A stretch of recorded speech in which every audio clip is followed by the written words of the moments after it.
الشیطان الرجیم بسم اللہ الرحمن الرحیم فاذکرونی اذکرکم تم میرا ذکر کرو میں تمہیں یاد رکھوں گا۔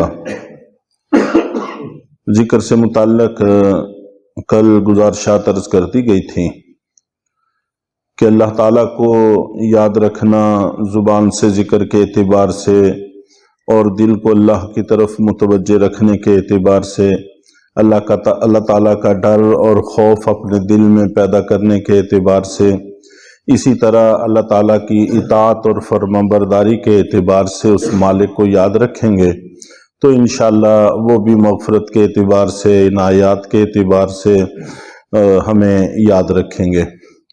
اور اسی طرح یہ بھی آتا ہے کہ جب تم خوشحالیوں میں اللہ کو یاد رکھتے ہو تو پھر تنگ حالیوں میں اللہ تعالیٰ تمہیں نہیں بھولتے، تو اس لیے اپنی خوشیوں اور فرحتوں کے موقع پر اپنے اللہ کے احکام کو یاد رکھنا چاہیے۔ پھر اگر خدا نخواستہ کبھی تنگی، کوئی مصیبت، آفت، پریشانی آتی ہے تو پھر اللہ تعالیٰ نظر انداز نہیں فرماتے، اللہ مدد فرماتے ہیں۔ اور دوسری بات یہاں ارشاد فرمائی وَاشْكُرُوا لِي وَلَا تَكْفُرُونَ، اور میرا شکر ادا کرو، میری ناشکری نہ کرو۔ شکر کرنے سے اللہ تعالیٰ کی طرف سے برکت حاصل ہوتی ہے اور ناشکری کرنے سے تنگی آتی ہے، اور شکر کرنے سے اللہ تعالیٰ نعمت کو بقا بھی عطا فرماتے ہیں اور اس میں اضافہ بھی فرماتے ہیں، اور ناشکری کرنے سے نعمت چھن جاتی ہے، پہلے بھی تنگی کا شکوہ ہوتا ہے اور مزید تنگی بڑھ جاتی ہے۔ چنانچہ اکثر واقعہ میں عرض کرتا رہتا ہوں امام زین العابدین رحمۃ اللہ علیہ کا، کہ ان کے پاس کوئی صاحب آئے اور انہوں نے آ کر تنگ حالی کی شکایت کی اور کہا کہ ضرورتیں نہیں پوری ہوتی اور بہت پریشانی ہے، بڑی تنگی سے گزر بسر ہو رہی ہے۔ امام زین العابدین رحمۃ اللہ علیہ نے فرمایا کہ میں تمہارے لیے دعا کروں گا، لیکن اس کے لیے ایک شرط ہے۔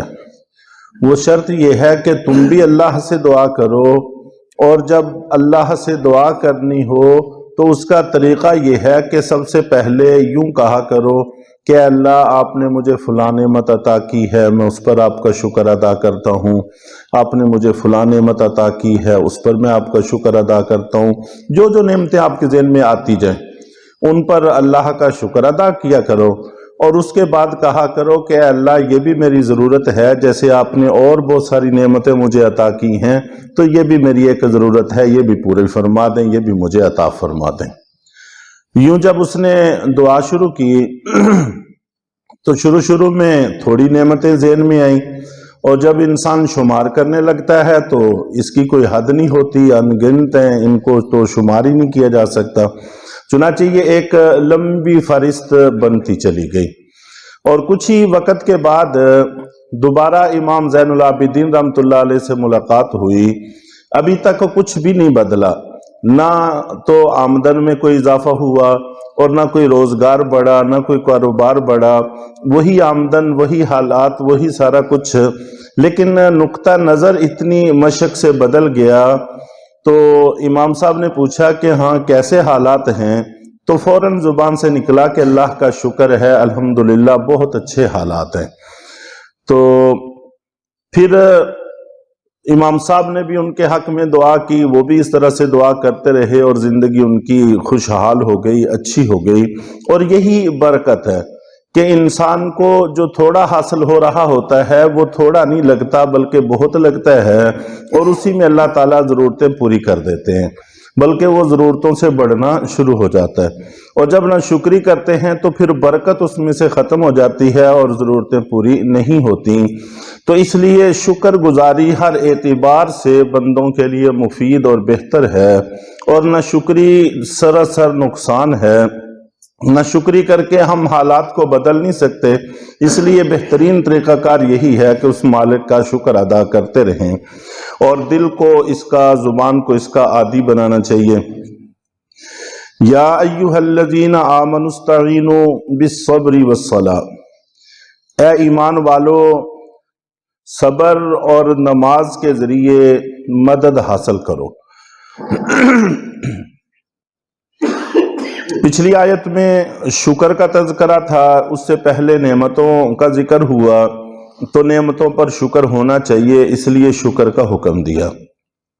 اور آگے آنے والی آیات میں کچھ پریشانیوں کا تذکرہ ہے، جیسے قتل ہونا اور اس طرح سے، تو مختلف طرح کی جانی اور مالی نقصان کا تذکرہ ہے۔ تو ایسی صورت ہو تو صبر سے کام لینا چاہیے، اور مومن کی یہی خصوصیت ہے کہ یہ کسی حال میں بھی نقصان کے اندر نہیں رہتا۔ اگر اس کے حالات اچھے ہیں، یہ شکر کر کے جنت کا مستحق بن جاتا ہے، درجات کو بلند کر لیتا ہے، اور اگر کوئی تنگی پریشانی آ جاتی ہے تو صبر کرتا ہے، تو اس پر بھی اللہ رب العزت اس کو ترقی عطا فرماتے ہیں اور جنت عطا فرماتے ہیں۔ تو حالات دو ہی قسم کے ہوتے ہیں، یا اچھے حالات ہیں یا پریشانی والے حالات ہیں۔ تو اچھے حالات میں بھی یہ جنت پا سکتا ہے اور پریشانی والے حالات میں بھی یہ جنت پا سکتا ہے۔ تو گویا کہ شکر اور صبر یہ دو اس کے بازو ہیں، پر ہیں، جس کے ذریعے سے یہ پرواز کرتا رہتا ہے اور جنت کے قریب ہوتا رہتا ہے۔ اور یہاں پر دو چیزوں کا ذکر فرمایا گیا کہ صبر اور نماز، ان دو چیزوں سے اللہ تعالیٰ کی مدد حاصل کی جا سکتی ہے۔ صبر کا معنی رکنا ہوتا ہے، اپنے طبیعت کو روکنا، اپنے آپ کو قابو میں رکھنا، یہ صبر کا معنی ہے۔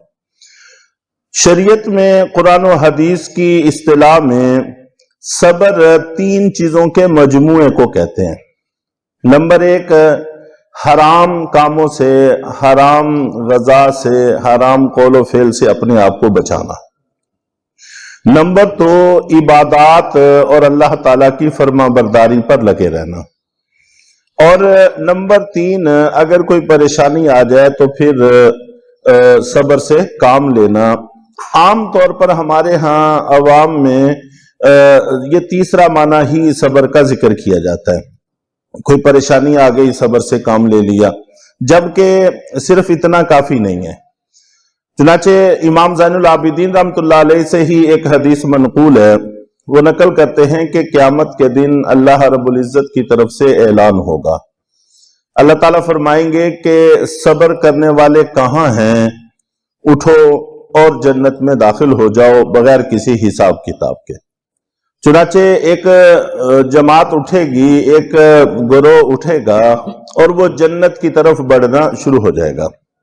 تو جب وہ جنت کے قریب جائیں گے تو فرشتے ان سے پوچھیں گے کہ تم لوگ کدھر جا رہے ہو؟ وہ کہیں گے کہ ہم جنت میں جا رہے ہیں۔ تو فرشتے کہیں گے کہ ابھی تو حساب بھی نہیں ہوا، تم جنت میں کیسے جا رہے ہو؟ تو وہ کہیں گے کہ ہم وہ لوگ ہیں جو صبر کرنے والے ہیں، صابر ہیں۔ اور آگے پھر صابر کی وہ وضاحت بیان کریں گے کہ ہم اللہ تعالیٰ کے احکام کو پورا کرتے رہے، اس کی عبادات میں لگے رہے، اور جن چیزوں سے اس نے روکا تھا اس سے ہم رکے رہے، اور اسی طرح فلاں فلاں فلاں مصیبتوں پر ہم صبر کرتے رہے۔ ان تینوں چیزوں کا تذکرہ ہے۔